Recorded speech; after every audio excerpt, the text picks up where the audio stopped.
Hi అండి. ఈరోజు వీడియోలో తోటకూర మిల్ మేకర్ కర్రీ ఎలా చేయాలో చూద్దాం. ఇది చాలా టేస్టీగా ఉంటుంది. రోటీ రైస్లోకి బాగుంటుంది. తప్పకుండా ట్రై చేయండి. ఒక గిన్నె తీసుకుని సగం వరకు వాటర్ తీసుకుని వాటర్ గ్లాసు మిల్ మేకర్ని తీసుకోండి. ఇవి చిన్న మిల్ మేకర్లు, మీరు పెద్దవి కూడా తీసుకోవచ్చు. ఇవి వేసుకున్నాక స్పూన్తో ఒకసారి కలుపుకుని ఇవి నానేంత వరకు పక్కన పెట్టుకోండి. 10 నిమిషాలు పక్కన పెట్టుకుంటే సరిపోతుంది. తోటకూరని తీసుకుని కట్ చేసుకున్నాక శుభ్రంగా కడిగి చిన్న చిన్న ముక్కలుగా కట్ చేయండి. ఇది పక్కన పెట్టుకోండి. స్టవ్ వెలిగించి ఒక కళాయి పెట్టుకుని కళాయి వేడెక్కినాక మీడియం మంట పెట్టుకోండి.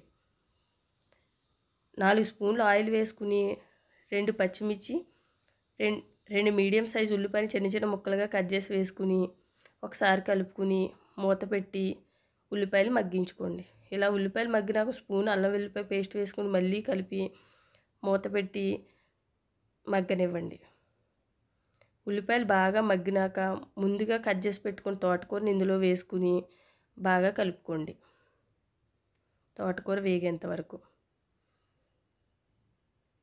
ఇలా కొంచెం వేగినాక కూరకు సరిపడా సాల్టు, 1/2 స్పూన్ పసుపు వేసుకుని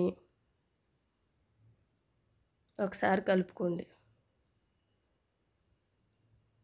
ఇలా తోటకూర కొంచెం మగ్గినాక 3 మీడియం సైజ్ టమాటాలను చిన్న చిన్న ముక్కలుగా కట్ చేసి వేసుకుని ఒకసారి కలుపుకుని టమాటాలు మగ్గేంత వరకు మూత పెట్టి సిమ్లో పెట్టుకోండి. మిల్ మేకర్లు నానబెట్టాం కదండి, ఇవి బాగా ఒకసారి ఈ విధంగా కడిగినాక వాటర్ అంతా పిండేయండి. వాటర్ అంతా పిండేసి ఒక ప్లేట్లోకి తీసుకోండి.